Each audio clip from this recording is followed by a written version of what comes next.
நாங்கள் டெய்லியும் கஷ்டப்படுறோம். புள்ளைங்க மூட்டை தூக்கிட்டு வருது, வீட்டுக்காரும் கஷ்டமான வேலை செஞ்சுட்டு வருவார். அதனால் உடம்பு ஹெல்த்துக்காக இந்த மாட்டுக்கறி தான் எங்களுக்கு. அது சாப்பிட்டா தான் அவங்க எலிஜா நாளைக்கு ஏந்து போக முடியும். அதில் இருக்கிற சத்து வேறு எதுலேயும் கிடையாது. ஏன்னா இன்றைக்கெல்லாம் கஷ்டப்பட்டு வருதுங்க. அது செய்து வச்சு சாப்பிட்டா தான் அவங்களுக்கு காலையில் கொஞ்சம் தெம்பாக போக முடியும். அந்த மாட்டுக்கறியில் இருக்கிற இது வேறு எதுலேயும் கிடையாது. எங்களுக்கு அந்த மாட்டுக்கறி தான் எங்களுக்கு ரொம்ப பிடிக்கும். இங்கே விவசாய பொருள் எல்லாரும் வீட்டில் சண்டையில் பீஃப் இருக்கும்.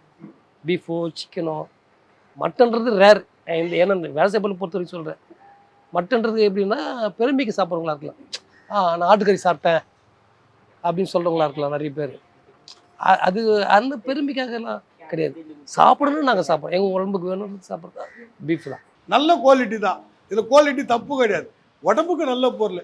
ரத்தம் உடம்புல சேரும், ஸ்ட்ரென்த் இருக்கும். ஒரு சூப் சாப்பிட்லாம், இடியாப்ப கறி சாப்பிட்லாம், ஒரு வறுத்த கறி சாப்பிட்லாம். எல்லாமே உனக்கு சீப் அண்ட் பெஸ்ட் தான்.